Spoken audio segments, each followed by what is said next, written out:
Because Pygmalion had seen these women leading a lifetime of crime, offended by their vices which nature has given in abundance to the female mind, lived celibate, without a wife, and he for a long time lacked a companion for his bed, who would be by his side.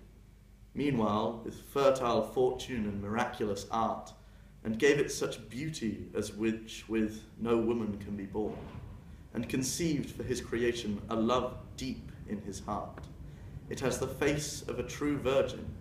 It was alive, you might have sworn, and if reverence was not in the way, to wish to be moved as if it were to say, so far does art lie hid in its own art. Pygmalion marvels and drinks with fire in his heart for the simulated body. Often he moves his testing hands to feel the work. Is it ivory? Is it flesh? He admits the statue is no longer ivory. Kisses he gives and thinks they are returned. He speaks. He holds the work and thinks his fingers are digging into the limbs and fears bruising may appear on the tortured limbs. And now he offers flatteries and brings gifts that girls like, shells and smooth stones, small birds and flowers of 1,000 colours, lilies, painted balls and tears of the Heliades, fallen from the trees. He adorns her limbs with clothing, and he gives her gems for her fingers. He gives a long necklace to hang around her neck, and light pearls from an ear, and garlands hang around her breasts. All are fitting, yet she does not appear less lovely naked.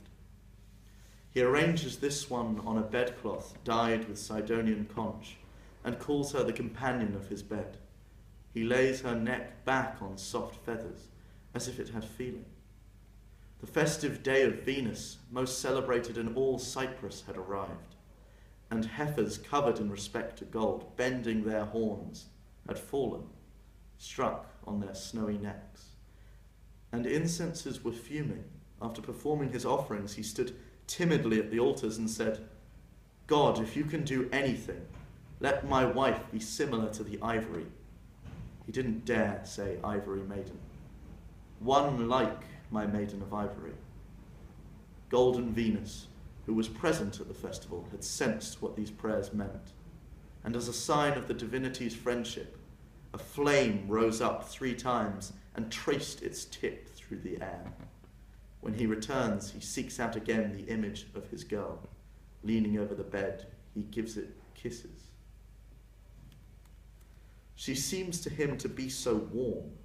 He moves his mouth again and touches her breast with his hands. The touched ivory grows soft after the hardness has been put aside, and yields to his fingers, just as Hymetian wax grows soft in the sun, having felt the pressure exerted by Athenian thumb. It is bent into many faces and becomes useful by the act of being used. While he is dumbstruck and rejoices tentatively, afraid to be mistaken, again and again the lover retouches his desire, repeating the prayer. She was flesh, and the veins pulsate to the touch. Then indeed the Paphian hero conceives the pregnant words, with which he gives thanks to Venus, and finally he presses a mouth not false with his own mouth. The maiden sensed the kisses given, and blushed, and raising her timid eyes to his eyes, saw her lover at the same moment as the sky. The goddess is present at that marriage which she made, and now with the 9 times the moon has full roundness gained. The woman bore Paphos, from which the island takes its name.